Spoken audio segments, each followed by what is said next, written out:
صحن میں بچوں کے کھیلنے کی آوازیں اس کے دماغ پر ہتھوڑے کی طرح برس رہی تھیں۔ ان کی کھلکھلاہٹیں اسے زہر سے بھی بری لگ رہی تھیں۔ وہ مٹھیوں میں بال دبوچے اپنے بیڈ پر بیٹھی تھی اور پھر شکوہ کناں نظروں سے اس نے اوپر دیکھا، گویا رب سے شکایت کی ہو۔ اس کی شادی کو 7 سال ہو چکے تھے۔ شوہر زبیر کی ایک کریانے کی دکان تھی اور وہ اس کا ہر طرح سے خیال رکھتا تھا۔ اس گھر میں جب وہ بیاہ کر آئی تھی تب ساس اور سسر حیات تھے۔ زبیر اور شبیر 2 بھائی تھے، ان کی کوئی بہن نہ تھی۔ شبیر بڑا تھا، اس کی بیوی فرحانہ ایک تیز ترار عورت تھی۔ شبیر اور زبیر کی شادی اکٹھی ہوئی تھی۔ ایک ہی گھرانے سے 2 لڑکیوں کو بیاہ کر لایا گیا تھا۔ شازیہ جو کہ فرحانہ کی چچا زاد تھی، فطرتاً ایک حاسد عورت تھی جو شادی سے پہلے اپنی ہی بہنوں سے حسد کیا کرتی تھی۔ اگر کسی بہن کے اچھے نمبر آ جاتے یا ابا جب سب کے کپڑے لایا کرتے اسے کسی اور کا سوٹ پسند آ جاتا تو وہ رو رو کر آسمان سر پر اٹھا لیتی کہ وہی چاہیے جو دوسرے کے پاس ہے۔ جوائنٹ فیملی سسٹم ہونے کی وجہ سے اس کی فرحانہ سے کبھی بھی نہ بنی تھی، کیونکہ ان کی ماؤں کی آپس میں ہر وقت کی تو میں رہا کرتی۔ گھر کے چھوٹے موٹے کاموں سے لے کر بڑے سے بڑے مسئلے پر دونوں گالی گلوچ تک اتر آتی۔ ایسے میں فرحانہ اور شازیہ اپنی اپنی ماؤں کا ساتھ دیتے ہوئے میدان میں اترتی اور بھرپور مقابلہ کیا جاتا، اور پھر وہ گھمسان کا رن پڑتا کہ محلے والے بھی تانکا جھانکی کر کے سنگن لینے کی کوشش کرتے۔ فرحانہ چونکہ اس سے بڑی تھی اس لیے وہ چاہتی تھی کہ شازیہ اس سے ذرا دب کر رہے، کم از کم تھوڑی سی عزت ہی کر لیا کرے، لیکن شازیہ اپنے غصے میں زبان کے شٹر کو بے مہار کھول دیتی، جو دندناتے ہوئے ڈریگن کی طرح ایسا زہر اگلتی کہ سننے والے کو کانوں کو ہاتھ لگانا پڑتا۔ اس سب کے باوجود زبیر کو اپنی بیگم شازیہ سے بے حد محبت تھی، اور اس نے شادی کے 7 سال گزرنے کے بعد بھی شازیہ کو اولاد نہ ہونے کا طعنہ نہیں دیا تھا۔ وہ رب کی رحمت سے نا امید نہیں تھا، اور پھر ماں اور بہن کے نہ ہونے کی وجہ سے اس کی دوسری شادی کا بھی کوئی چانس نہیں تھا۔ شبیر بھائی اور اس کی بیوی فرحانہ کے ساتھ ان کی شاذ و نادر ہی بن پاتی، ورنہ شازیہ کی زبان کی وجہ سے ان بھائیوں میں بھی لڑائی ہی رہا کرتی تھی۔ فرحانہ سے شازیہ کو اس لیے بھی خار تھی کیونکہ وہ 8ویں جماعت کے بعد جس مدرسے جایا کرتی تھی وہاں کے ایک لڑکے کو اس سے دھواں دھار قسم کی محبت ہو گئی۔ اگرچہ شازیہ اس میں ملوث نہیں تھی، لیکن فرحانہ نے گھر میں یہ بات اس طریقے سے بتائی کہ گھر والوں نے شازیہ کو بھی قصوروار ٹھہرایا، اس لیے مدرسے جانا بھی بند کروا دیا، اور اماں سے جو مار پڑی وہ الگ۔ فرحانہ نے شازیہ سے اس وقت کا بدلہ لیا جب اس نے ایک بار اسکول سے بھاگ کر اپنی دوست کی گڑیا کی شادی میں شرکت کی، اور شازیہ نے اس کا بھانڈا اپنے تایا کے آگے پھوڑ دیا اور فرحانہ کو مار پڑی۔ بچپن کی ان غلطیوں کی وجہ سے نفرت پلتی پلتی اس قدر زور آور ہو چکی تھی کہ اب دونوں ہی ایک دوسرے سے ضرورت کے تحت ہی کلام کرتی۔ شادی ایک ہی گھر میں ہوئی، اور چند ماہ بعد فرحانہ کے ہاں خوشخبری کا جانتے ہی شازیہ کے سینے پر سانپ لوٹنے لگے۔ ان 7 سالوں میں فرحانہ 3 بچوں کی ماں بن چکی تھی، مگر شازیہ کی گود ہنوز سونی تھی جس پر وہ کبھی کبھار بے حد رویا کرتی، اللہ سے شکوے کرنے لگتی، آخر میں فرحانہ اور اس کے بچوں کے لیے بد دعاؤں پر اتر آتی۔ فرحانہ کی 2 بیٹیاں اور ایک بیٹا تھا۔ بچے چاچی کے کمرے میں آتے تو وہ انہیں بھگا دیا کرتی، جس پر فرحانہ خوب مرچ مسالے لگا کر شبیر کو شازیہ کی شکایتیں لگاتی، اور وہ اپنے بھائی سے اس کی بیوی کی حرکات کی جواب طلبی کرتا۔ زبیر شرمندہ ہو جاتا، مگر وہ اپنی محبوب بیوی کو کچھ نہیں کہہ سکتا تھا، وہ اس کی سنتی ہی کہاں تھی۔ زبیر اور شبیر پر ان کی ماں نے پوری زندگی حکومت کی تھی اور اپنی چلائی تھی۔ ان کی موت سے پہلے ہی بیویاں آ گئیں تو انہوں نے آتے ہی اپنے روب میں رکھا، جس پر ان 2 مردوں کی رائے کی کوئی اہمیت ہی نہ تھی۔ فرحانہ اپنی دونوں بیٹیوں کو اسکول کے لیے تیار کرنے کے بعد لنچ پیک کر رہی تھی جب شازیہ کچن میں آئی۔ زبیر بھائی کہہ کے گئے ہیں کہ بریانی بنانی ہے، تم بناؤ گی یا میں بنا لوں؟ بریانی کس خوشی میں؟ وہ تیکھے چتون تیور لیے اس کی طرف دیکھتے پوچھنے لگی۔ کیا مطلب کس خوشی میں؟ دل چاہ رہا ہوگا ان کا، یہ وجہ کافی نہیں ہے کیا؟ ہاں دل چاہ رہا ہوگا، ایویں چسکے زبان کے۔ خود کچن میں گھس کے گرمی میں چولہے کے آگے سڑنا پڑے تب پتہ چلے ان مرد حضرات کو جو منہ پھاڑ کے فرمائش کر کے خود چوکڑی مار کے کھانے بیٹھ جاتے ہیں۔ مفت کی نوکرانی مل گئی ہے بیوی کی صورت میں۔ فرحانہ نے اس کی زبان کے جوہر صبح ہی صبح دیکھتے تعصف سے سر ہلایا۔ کیا ہو گیا شازیہ؟ وہ شوہر ہے تمہارا، اگر فرمائش کر بھی دی تو تمہارا فرض ہے کہ اس کو پورا کرو۔ ہاں ہاں، میرا ہی فرض ہے سب کچھ، باقی کسی کا کوئی فرض نہیں ہے۔ کھانے تو سبھی بیٹھ جائیں گے چوڑے ہو کر۔ اس کی طرف دیکھتے شازیہ بولی، تم صرف اپنے اور اپنے شوہر کے لیے بنانا بی بی، ہم پر یہ احسان عظیم نہ کرنا۔ فرحانہ نے بھی اس کے طنز کو سمجھتے ہوئے تڑک کر کہا، بڑی بات ہے بھائی، آج تو آپ کے سوئے دماغ نے جھٹ بھانپ لیا میرے طنز کو، ورنہ تو اوپر والا خانہ خالی لگتا ہے مجھے آپ کا۔ وہ تمسخر سے ہنستے ہوئے فرحانہ کو زہر سے بھی بری لگی۔ تم تھکتی نہیں ہو ایسی زہریلی باتیں کر کر کے؟ آپ کو مسئلہ؟ میں جب چاہے جو چاہے بولوں، آپ کو کیا مسئلہ ہے؟ مجھے معاف کر دو جھگڑالو عورت۔ فرحانہ نے اس کو دیکھ کر دونوں ہاتھ جوڑے۔ کیا؟ میں جھگڑالو ہوں؟ اور آپ خود کیا ہیں؟ ذرا یہ بھی بتا دیں ملکہ عالیہ۔ صبح اٹھتے ہی مجھے بریانی کا آرڈر دے دیا اور اب مجھے جھگڑالو عورت کہا جا رہا ہے۔ خود کی زبان کا تو کبھی سوچا ہی نہیں ہے بی بی نیک پروین نے۔ شازیہ کی زبان فراٹے بھرتی ہوئی بولنا شروع ہو چکی تھی۔ فرحانہ نے بھی اس کی ہر بات کا ادو بدو جواب دیا اور پھر پورے 2 گھنٹے تک ان کی لڑائی چلی، جو محلے والوں نے بھی منو ان سنی تھی۔ شازیہ اپنے دل کی بھڑاس الفاظ کی صورت میں نکال دیا کرتی تھی۔ اس کی زندگی میں اولاد کی کمی نے اسے چڑچڑا اور بے حد زبان دراز بنا دیا تھا۔ وہ اپنی زندگی کے اس خلا کو بجائے صبر سے برداشت کرنے کے فرحانہ اور اس کے بچوں کو نخوت سے دیکھتی اور ان پر برستے گزارتی تھی۔ شام کو جب زبیر گھر آیا تو وہ اس کے گلے لگ کر خوب روئی اور دل کا درد زبان پر چلا آیا۔ میں سارا دن اکیلی ہوتی ہوں، فرحانہ باجی اپنے کمرے میں ہوتی ہیں یا بچوں میں مصروف رہتی ہیں، بچوں کے ہزاروں کام کرتے ان کا دن گزر جاتا ہے۔ میں کیا کروں؟ مجھے اولاد کی کمی بے حد کھلنے لگی ہے زبیر۔ تم چاہے دوسری شادی کر لو، مگر مجھے پھر اپنا بچہ دے دینا تاکہ میرے پاس بھی زندگی کی خوشیاں کشید کرنے کی وجہ موجود ہو۔ میں اس محرومی سے مر جاؤں گی زبیر، یہ کمی مجھے اندر سے مار ڈالے گی۔ وہ پھوٹ پھوٹ کر روتے ہوئے زبیر کی آنکھیں بھی نم کر گئی۔ میری اولاد اگر ہوگی تو تمہارے بطن سے ہوگی شازیہ۔ تم اللہ کی رحمت سے نا امید کیوں ہوتی ہو؟ اس کے گھر میں دیر ہے، اندھیر نہیں ہے۔ وہ اپنے بندوں کو آزماتا ہے، ہمیشہ صبر سے کام لینا چاہیے۔ نہیں ہوتا اب مجھ سے صبر زبیر، وہ چیخی تھی۔ رابعہ، سعدیہ اور احمد میری آنکھوں کے سامنے کھیلتے کودتے ہیں تو یہ محرومی مزید میرے اندر کرلانے لگتی ہے۔ مجھے بھی ان چھوٹے چھوٹے ہاتھوں کا لمس محسوس کرنا ہے، ان پیارے سے لبوں سے امی سننا ہے۔ کیا تمہارا دل نہیں چاہتا کوئی تمہیں ابو بلائے؟ وہ حسرت سے کہتی زبیر کو حقیقتاً گہرے دکھ میں دھکیل گئی۔ اچھا رونا بند کرو، اللہ بہتر کرے گا۔ وہ آہستہ آہستہ اسے تھپکتے ہوئے تسلی دینے لگا۔ کچھ دیر میں وہ پرسکون ہوئی اور رونا بند کر دیا۔ نظریں چراتے زبیر سے الگ ہوئی اور اپنے پاگل پن پر شرمندہ نظر آنے لگی۔ کبھی کبھار ہی اس کی ایسی حالت ہوتی تھی، جب دل حد سے زیادہ بھر جاتا تو سارا غبار زبیر پر نکالتی۔ زبیر نے اس کی طرف محبت سے دیکھتے اس کے بال سنوارے۔ تم کچھ دن اپنی امی کی طرف رہ آؤ، ماحول چینج ہو جائے گا تو اچھا اثر پڑے گا طبیعت پر۔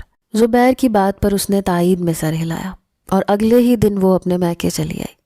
اس کی شادی سے پہلے تایا اور اس کے ابا اکٹھے رہتے تھے، مگر پھر آئے روز اس کی امی اور فرحانہ کی امی کے بیچ لڑائیوں کی وجہ سے دونوں الگ الگ گھروں میں رہنے لگے۔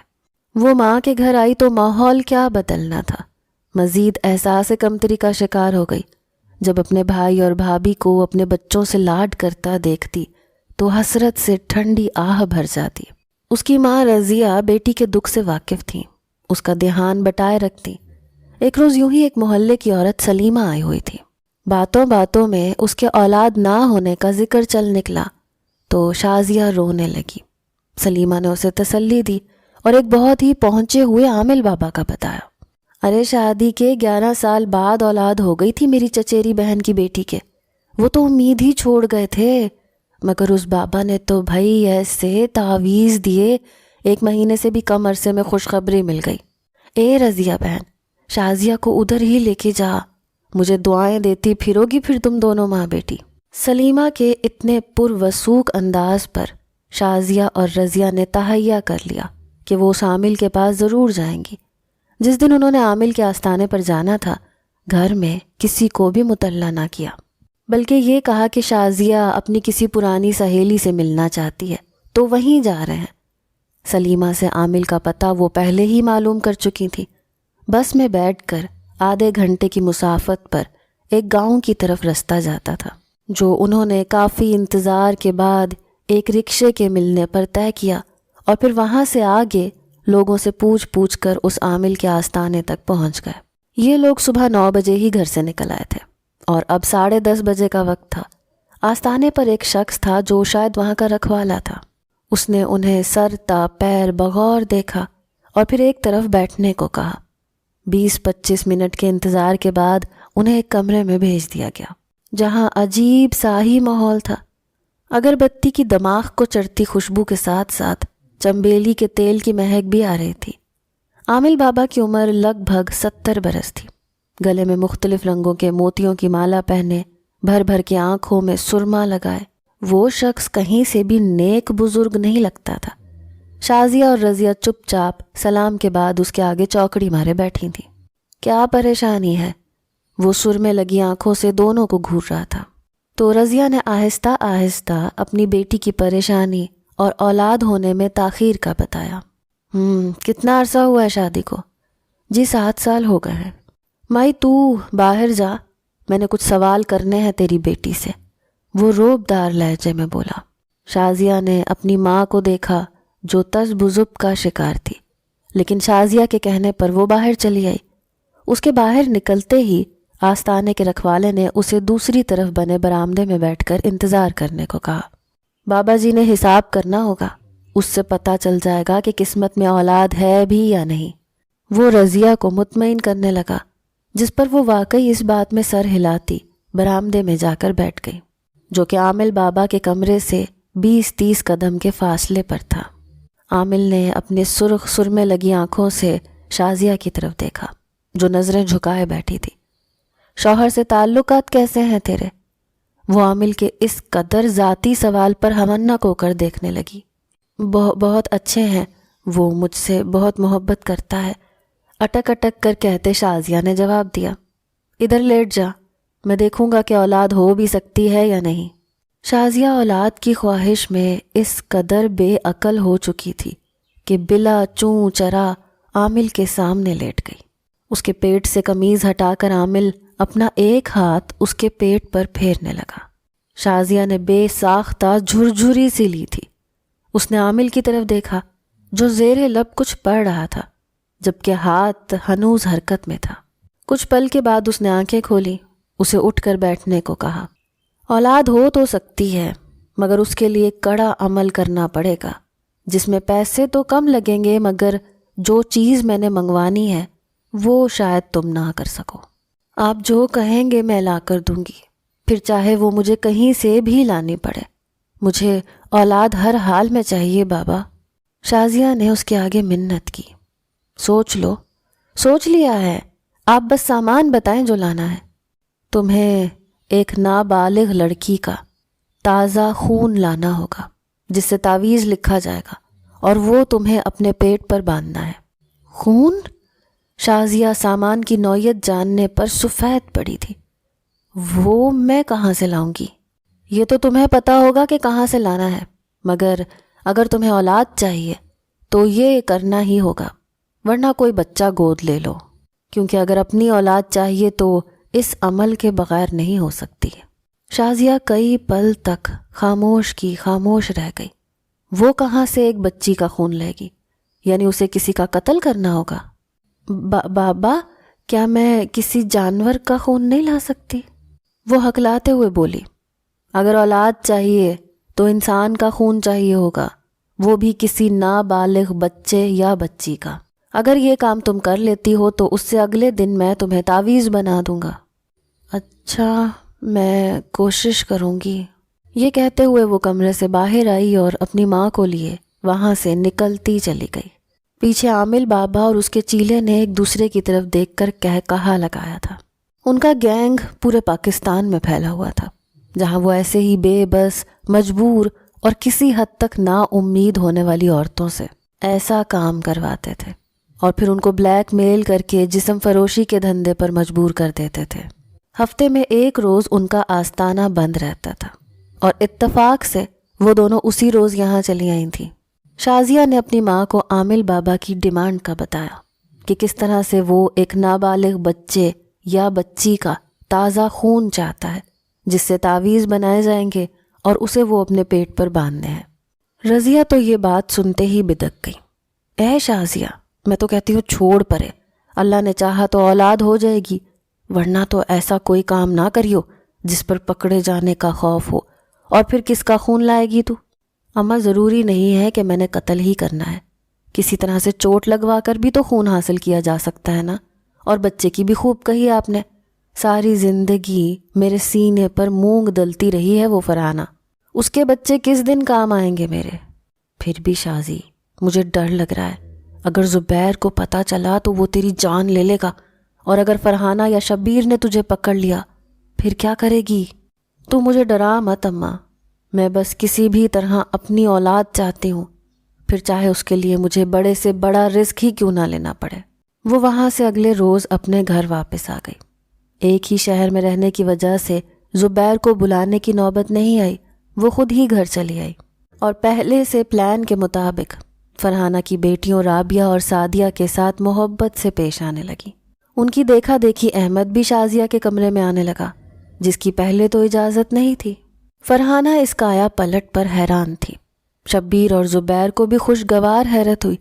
گھر کا ماحول پرسکون رہنے لگا، کیونکہ فرحانہ نے جب دیکھا کہ شازیہ اس کے بچوں سے کس قدر محبت کرنے لگی ہے تو اس نے بھی پرانی باتوں کو بھلا کر نئے رشتے کی شروعات کی، جس میں وہ سب محبت سے رہنے لگے۔ 15-20 دن گزر گئے تو فرحانہ کو کسی کام سے بازار جانا پڑا۔ وہ اپنی بڑی بیٹی رابعہ کو گھر چھوڑ گئی، جبکہ سعدیہ اور احمد اس کے ساتھ تھے۔ شازیہ ایسے ہی کسی موقع کی تلاش میں تھی۔ 6 سالہ رابعہ کو شازیہ نے اپنے مقصد کے لیے استعمال کرنے کا سوچا۔ فرحانہ دونوں بچوں کے ساتھ جا چکی تھی۔ اس نے دروازہ بند کرتے ہوئے اپنے کمرے کی راہ لی، جہاں رابعہ اپنے اسکول کی کتابیں کھولے بیٹھی تھی۔ وہ اسے بہانے سے واش روم لے آئی تاکہ بلیڈ اس کے بازو پر مار کر تھوڑا سا خون چھوٹی سی بوتل میں ڈال سکے۔ اس کے ہاتھ کانپ رہے تھے، مگر دل کو مضبوط کرتے ہوئے اس نے رابعہ کی طرف دیکھا، احتیاطاً واش روم کا دروازہ بھی بند کر دیا کہ اگر وہ روئے تو آواز باہر نہ جا سکے۔ اس کو ایک دم سے دبوچ کر بازو پکڑتے شازیہ نے اس کے ہاتھ پر کٹ لگانا چاہا، لیکن بچی چاچی کے انداز سے بے حد ڈر گئی۔ ہاتھ میں بلیڈ دیکھ کر چیخنے لگی، رونے لگی۔ شازیہ نے اس کے دونوں ہاتھوں کو کس کے پکڑ لیا، جبکہ اپنی ٹانگوں میں اس کی ٹانگیں لاک کرتے ہوئے بالکل بے بس کر دیا۔ رابعہ جھٹپٹا رہی تھی، مسلسل ہلنے کی وجہ سے شازیہ کٹ نہیں لگا پا رہی تھی۔ تبھی رابعہ نے ایک ہاتھ چھڑواتے زوردار تھپڑ شازیہ کے منہ پر دے مارا، جس سے وہ ایک دم ساکت ہوئی، اور اگلے ہی پل شدید غصے کی لہر نے شازیہ کو اپنے لپیٹ میں لے لیا۔ آپے سے باہر ہوتے اس نے صحیح غلط کو ایک سائیڈ پر رکھتے اس بلیڈ کو رابعہ کی گردن پر چلا دیا۔ مجھ پر ہاتھ اٹھائے گی، مجھے مارے گی، کم ذات منحوس۔ بلیڈ لگتے ہی خون کا فوارہ پھوٹ نکلا اور کسی ذبح شدہ بکرے کی طرح رابعہ کے حلق سے آوازیں آنے لگیں۔ ساتھ ہی ساتھ واش روم کا فرش خون سے بھرنے لگا۔ غصہ ٹھنڈا ہوا تو ساتھ ہی سچویشن کو دیکھتے اس کے ہاتھ پاؤں پھول گئے۔ رابعہ کے حلق سے آوازیں آنا بند ہو چکی تھیں، وہ بالکل ٹھنڈی پڑ گئی تھی، اس میں زندگی کی رمق موجود نہیں تھی۔ شازیہ نے اپنے پیروں کی طرف دیکھا جہاں پر خون گر چکا تھا، جبکہ ہاتھ میں بلیڈ دیکھتے اس نے کرنٹ کھاتے اسے زمین پر پھینکا تھا۔ واقعی غصہ عقل کو کھا جاتا ہے۔ شازیہ اب کفِ افسوس مل رہی تھی کہ تبھی باہر کا دروازہ بجنے لگا۔ وہ کبھی رابعہ کی لاش کی طرف دیکھتی، کبھی دروازے کی طرف جس کو کھول کر اس نے صحن میں دیکھا تھا، دروازہ اب زور زور سے بجنے لگا۔ یقیناً فرحانہ واپس آ گئی تھی۔ اسے باہر سے شبیر بھائی کی آوازیں بھی آنے لگی۔ وہ بے بسی سے اپنے بال نوچ کے رہ گئی۔ یہ اس سے کیا ہو گیا تھا؟ اس نے ایسا نہیں سوچا تھا۔ وہ سب کو کیا بتائے گی کہ یہ کیوں کیا، اور ایک قتل کرنے کے بعد کیا یہ لوگ اسے معاف کریں گے؟ دروازہ بجنے کی آواز رک چکی تھی۔ شازیہ نے ڈرتے ڈرتے باہر جھانکا تو شبیر کو چھت کی طرف سے سیڑھیاں اترتے دیکھا۔ وہ یقیناً پڑوس کی چھت سے اپنی چھت پر کود کر نیچے آیا تھا۔ شازیہ نے فوراً دروازہ بند کر دیا۔ شبیر بھائی نے باہر کا دروازہ کھولا تو سب اندر آ گئے۔ اسی وقت زبیر بھی گھر میں داخل ہوا اور اس کا نام پکارنے لگا، جبکہ فرحانہ اپنی بیٹی کو پکار رہی تھی۔ سب کمرے دیکھنے کے بعد فرحانہ نے جو ہی واش روم کا دروازہ دھکیلا تو اندر کا منظر دیکھتے دل خراش چیخ ماری تھی۔ گھر کے سبھی افراد وہاں پہنچے تھے۔ آس پڑوس کے چند لوگ جو گھر سے باہر تھے وہ اندر چلے آئے، کیونکہ باہر کا دروازہ نہ کھلنے کی وجہ سے گلی میں کافی شور شرابہ ہو چکا تھا۔ شازیہ دیوار کے ساتھ لگی مجسمے کی طرح ساکت تھی، جبکہ رابعہ کی لاش سے ابھی تک خون بہہ رہا تھا۔ شبیر نے رابعہ کو باہر نکالا، مگر اسے بے جان دیکھتے حیران نظروں سے اپنے بھائی اور بھابھی کو دیکھنے لگا۔ فرحانہ سینہ کو بھی کرتے رو رہی تھی۔ چھوٹے بہن بھائی بڑی بہن کا خون دیکھتے خوف زدہ تھے، جبکہ محلے کے لوگ ہائے ہائے کر رہے تھے۔ یہ کیا ہوا ہے میری بیٹی کو؟ شازیہ بتاتی کیوں نہیں ہو؟ شبیر کرب سے دھاڑا تھا۔ زبیر نے شازیہ کو اپنی طرف موڑتے ہوئے جھنجھوڑا تھا۔ بتاتی کیوں نہیں ہو؟ یہ کیا ہوا ہے؟ تم دونوں کیا کر رہی تھی وہاں؟ رابعہ کی گردن پر کیا لگا ہے؟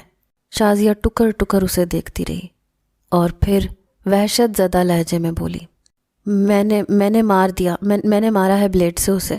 یہ منحوس مجھے اپنا خون لینے نہیں دے رہی تھی، بس تھوڑا سا تو خون چاہیے تھا مجھے۔ ہاتھ پر ایک کٹ نہیں لگانے دیا، ہل رہی تھی بار بار۔ اور زبیر دیکھو، اس نے مجھے تھپڑ بھی مارا تھا، تو بس مجھے غصہ آ گیا تو میں نے مار دیا اسے۔ ہاں مار دیا اسے میں نے۔ وہ دیوانوں کی طرح اب ہنسنے لگی۔ شبیر بپھرے ہوئے شیر کی طرح اس پر جھپٹا تو زبیر اور محلے کے لوگوں نے اسے سنبھالا۔ زبیر نے پے در پہ کئی تھپڑ اس کے چہرے پر جڑ دیے۔ یہ کیا کیا ہے تم نے؟ تمہیں کیوں چاہیے تھا اس کا خون؟ زبیر اس کو بالوں سے پکڑتے چیخا تھا۔ ماں بننا تھا مجھے، اولاد چاہیے تھی مجھے بھی۔ عامل بابا نے کہا تھا کہ کسی نابالغ کا خون لے کر آؤ، تو بس وہی لے رہی تھی، مگر اس نے مجھے مارا تھا۔ زبیر، میری غلطی ہے، میں مانتی ہوں، مگر تم مجھے معاف کر دو۔ شبیر بھائی، آپ مجھے معاف کر دیں۔ فرحانہ باجی، وہ ان کے آگے ہاتھ جوڑے رونے لگی۔ محلے کے کسی شخص نے پولیس کو بلا لیا تو وہ حواس باختہ ہوتے زبیر کی طرف لپکی۔ زبیر، خدا کے لیے مجھے بچا لو، میں نے نہیں جانا ان کے ساتھ۔ وہ بلک بلک کے رو رہی تھی، مگر وہاں موجود کسی کو بھی اس پر ترس نہیں آیا۔ سب اسے نفرت سے دیکھ رہے تھے۔ زبیر نے اس کی طرف دیکھا۔ میں زبیر اپنی بیوی شازیہ کو بقائمی ہوش و حواس میں طلاق دیتا ہوں۔ نہیں زبیر، وہ چلائی تھی، طلاق دیتا ہوں۔ زبیر، نہیں، تمہیں خدا کا واسطہ ہے، طلاق دیتا ہوں۔ زبیر، وہ ایک دم سے ساکت ہو گئی۔ پولیس اسے لے جا چکی تھی۔ فرحانہ کو غشی کے دورے پڑ رہے تھے۔ شبیر بچوں کی طرح رو رہا تھا، اور زبیر کو دکھ کے ساتھ ساتھ شرمندگی نے اندر سے مار دیا تھا۔ شازیہ کے حسد نے اسے کہیں کا نہیں چھوڑا تھا، اور اللہ نے نا امیدی جیسا کفر کر کے قتل جیسا گناہ کر بیٹھی تھی۔ وہ دنیا و آخرت کی ضلالت اس کا مقدر بن گئی تھی۔ پولیس نے تفتیش کے دوران شازیہ کی ماں سے اس عامل بابا کا پتہ پوچھ کر وہاں پر چھاپا مارتے ہوئے انہیں گرفتار کر لیا تھا، جبکہ شازیہ کو بالکل چپ لگ چکی تھی۔ وہ کبھی کبھی بے تحاشا ہنسنے لگتی، کبھی رونے لگتی۔ ڈاکٹرز نے اس کے دماغی توازن بگڑنے کی تصدیق کر دی تھی، اور اب اسے پاگل خانے بھیج دیا گیا تھا، جہاں وہ دیواروں پر بے مقصد لکیریں کھینچتی رہتی، پھر روتے ہوئے کسی بھی چیز کو اپنا بچہ بنا کر جھولا جھلانے لگتی۔ ممتا کی پیاس نے اس سے ایسا گھنونا جرم کروا دیا تھا کہ اب اس کے ہاتھ کچھ بھی نہیں بچا تھا، عمر بھر کا پچھتاوا اس کے نصیب میں لکھ دیا گیا تھا۔